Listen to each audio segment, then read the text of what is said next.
Here we go.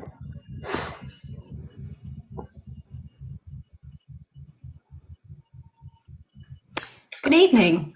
Hi, Emma. How are you? I am very well. How are you? Good. Well, I need to start with apologising to you, I think. Why are you apologising? Well, I felt last week I kept cutting over you, and you were very gracious and kept just smiling at me and just stopping. So thank you for that. Apology accepted. No, it's very difficult on any kind of video chat. I'm sure a lot of people watching find that it's because you don't pick up on the cues. You can't see that someone's about to speak, so it's all right.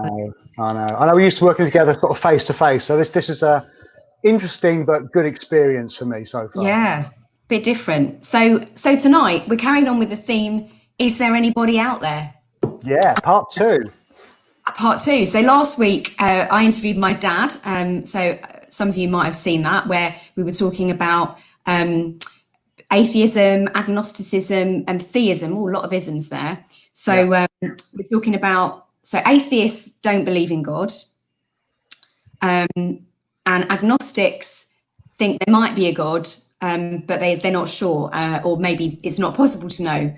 Interesting. So my dad's got a science background, and we were talking about how he was saying, well, scientifically, I probably shouldn't say there's no God because I don't know for sure. Yeah. You could only say there isn't a God if you knew everything, because God might be in the bit that you didn't know about, if that makes sense. Yeah.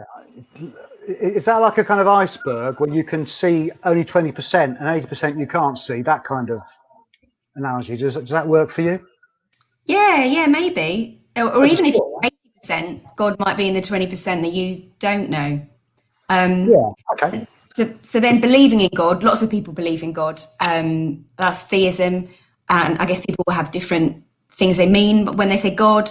Muslims are theists, Jewish people are theists. Right.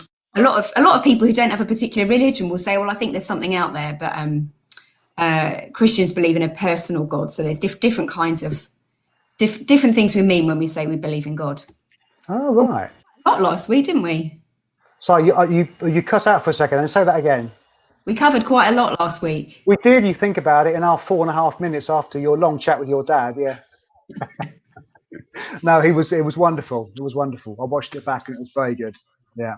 Oh, so look what we're doing now. Why not challenge Andy? Oh, man. Andy in Emma sounds a bit inappropriate. I didn't catch that, but I'm just gonna breeze past that. So thinking about religion tonight. Yes, indeed. Yeah, we are. I mean, most of the world actually have some view on religion. I know we don't necessarily in the UK think about that, but most people in the world, I think, have some kind of religion or something like that, basically, which is interesting. And so there we go. So religion, can we look at it maybe good and bad and ugly parts of religion? Good film. I think that'd be actually quite good. The good, the bad, and the ugly. Like it. Yeah. So some of the let me just tell you some of the good things about religion first of all. Maybe a lot of things have been done in the name of religion, not just Christianity, but other religions as well. Some of the healthcare things, education. There's amazing art and architecture going on. Have you seen the Hindu temple in I think it's Neasden? Just it looks like the middle of India when you kind of drive past it and so on. But also social justice, abolition of slavery was done, humanitarian aid, Red Cross, and some of the amazing music done to the glory of God over the years is amazing. And maybe more recently, things like night shelters have been done in our area, and obviously the food bank at the moment is a lifesaver for many people. So a lot of things are done in a religion which are very good. So I think we can applaud and say very good religion, but maybe everything is not perfect in the world of religion. Do you agree? Yeah, certainly. I mean, it's often when you get into conversations about religion, people don't necessarily think of those good things you mentioned, and I think you're right to mention them. Like you said, food banks, health and education. A lot of that actually started with faith communities, but yeah, religions, quite rightly, people point to a lot of bad things that religions have been responsible for. So ethnic cleansing is a biggie, isn't it? A lot of genocides have become associated with religion. Thinking about the Rohingya in Myanmar. There's so many examples, aren't there? That's just possibly the most recent. Wars, generally, a lot of wars have been about religion or associated with religion. I mean, really appalling stories have come out over recent years about abuse that's been done by religious people, by priests, vicars, ministers of religion, and in some cases that's been covered up. And you can understand people not having a very good view of religion when that's happened. And perhaps sort of less extreme, but more everyday things. Just a sense that religion controls people. A lot of folks, I think, would feel, well, I don't want to be bound to a set of rules. You know, religious people are always feeling guilty and so on. So yeah, religion's got a good side, but there's also a very bad side to it as well. Yeah. Can I also add to that? I would have said there's also maybe an ugly side to religion as well. Because religion means you're going to try and find God. You're trying really hard to actually be good, to behave yourself, and then realize you can't actually do it. Maybe trying to try harder and harder and harder to actually achieve something, to actually please God. And of course, if God is this great, amazing being, able to please him by what you do is actually, I think, very, very difficult. But even bigger danger, I think, are those people who think they have all the answers.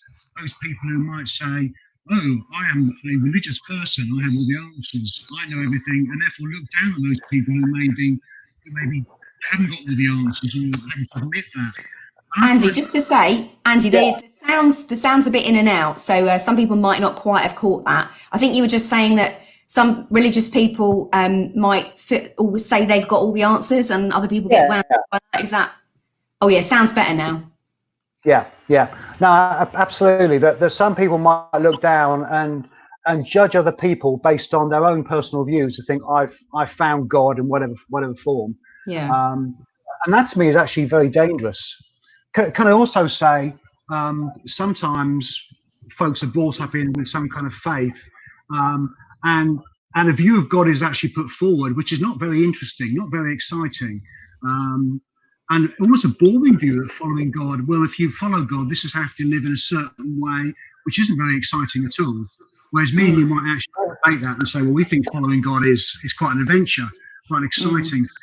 And sometimes God's given bad press by those who claim to follow him, maybe, in some kind of movement. Yeah, it's interesting. You're making me think of, I was reading in a book recently that people were asked, oh, what does it mean to be religious? More specifically, what does it mean to be a Christian? What are Christians like? And they said, oh, they don't swear or kind of go to wild parties. And I thought, well, that sounds really boring. And if that's all it is, you know, oh, it's having a really safe life where you just stay, behave yourself all the time. I don't know. I'm not really into that. I think what we're not saying that it's not good to behave yourself, but actually that most of us have those moments when we get it wrong. And I just thought when I apologised to you earlier on for getting it wrong last week, maybe. And what a great example. If only that wasn't planned. No, it wasn't planned, was it? No. So there we go. So we've said a few things about religion. That's interesting. That quote there, the reality is what unites us as human beings are our imperfections. So we none of us have got it right, even those of us who think we've got it right haven't, basically. Yeah. I think most people would agree on that, wouldn't they? That they're not perfect, that human beings aren't perfect. I sometimes talk about how broken the world is, just how messed up the world is, and pretty much everyone agrees on that. I guess the question then is, so how do we make sense of it, and what do we do next? And I guess the Christian religion, Christian faith, I would prefer the word faith. I don't really like the word religion. No, I agree. It's not about following rules. It's not about, avoiding swearing and wild parties. It's not about trying really hard. But in my view, is being a Christian is about knowing Jesus, knowing a person called Jesus. Okay, so relationship with Jesus. So you're talking about a relationship rather than a religion with somebody. Absolutely. Absolutely. I mean, I'm not very good at following rules, Andy. You might have, we've known each other a few years now. You might have picked that up. Can I just say, can I just butt in here for a second and say Emma does not like following the rules? Can I just agree with that? I do not. I do not. I mean, obviously I appreciate rules are needed. And, knowing Jesus means that I know there are some things he doesn't want me to do. But it's not that I don't do them because I'm following the rules. It's that I know that he loves me, and I kind of want to live up to that, if that makes sense. So you're kind of you're choosing to behave in a certain way because of a relationship you've got with God. Is that what you're? Yeah, I mean, not all the time. Don't get me wrong. I am very far from perfect, and if my husband were here, he would tell you that's true. But yeah, on a good day. On a good day. Yeah. There's this great verse in the Bible about life in all its fullness. This is something that Jesus says, actually. I've come to give life in all its fullness, or I've come to give abundant life is a different translation. And I mean, that sounds a lot more interesting than just not swearing and avoiding wild parties, really, doesn't it? I find that quote interesting about life in all its fullness or abundance, because that doesn't necessarily mean everything's going to be easy and no problems at all, because obviously part of life is facing challenges and difficult times, as many of us are at the moment, for example. Yeah, of course, Which can be, look, someone's found the quote for you, and put it up there, John 10:10. Thanks. Very, very impressive. Yeah. I've got another quote which I found as well about a study in 1938 about people who went to Harvard. There's basically. And it was trying to find the answer, what led to success and fulfillment in life. The study still goes on, although some people have unfortunately died since then. But it was saying that it's a long-term loving relationships is what actually breeds success. That many people say that I love my family, but then work all the hours never available for their family. Whereas it says that for happiness and so on, that long-term loving relationship breeds success.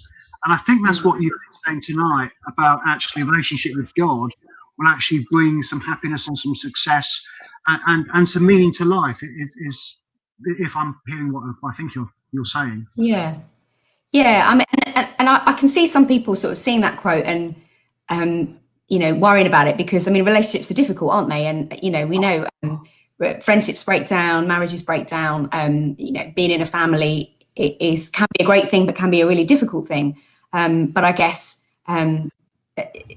having friends, family, people that we love and that love us, although it's not perfect, and ultimately knowing that God loves us.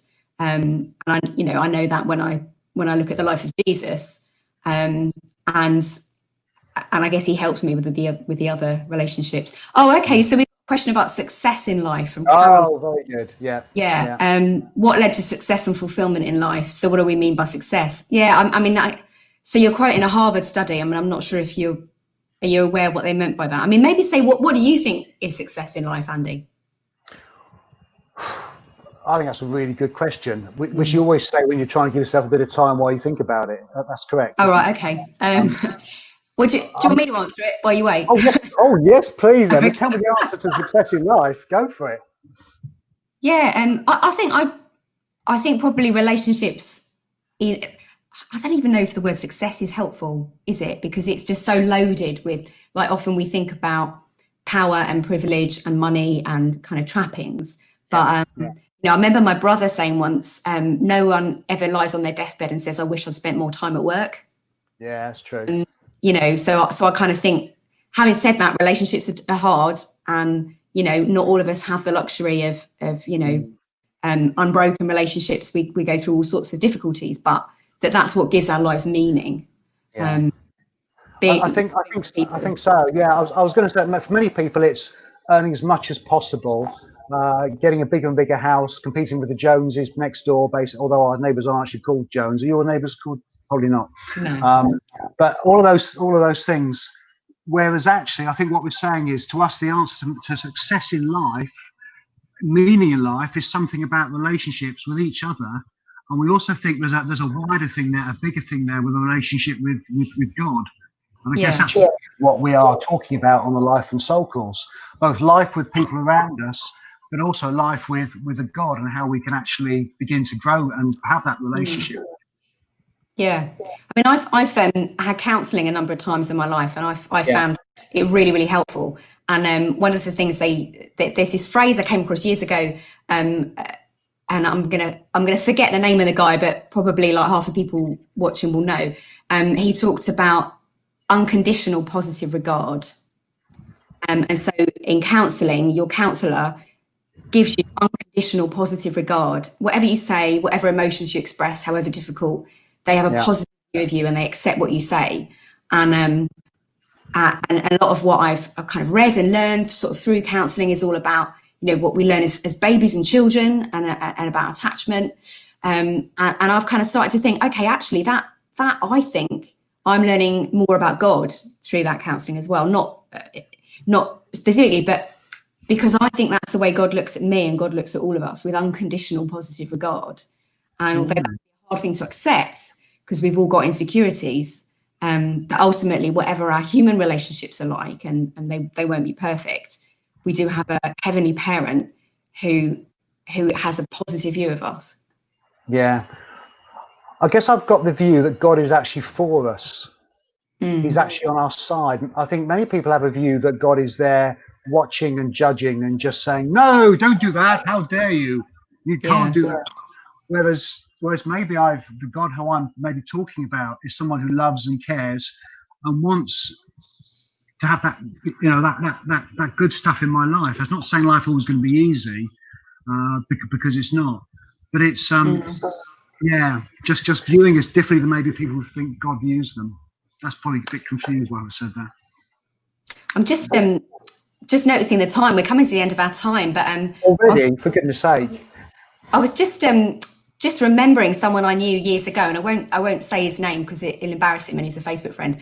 But he was a leader in the church that I used to attend, and he was someone who I felt kind of looked at people with that sort of unconditional positive regard. And what I mean is, I felt I could tell him anything. I could confess, if you like, anything that I'd done, and he would accept me. But at the same time, he made me want to be a better person. Nice person to hear that I think is kind of, that I think is what God is like, that God always loves us. And then people say, well, what about judgment? What about, you know, because there's a lot about judgment in the Bible.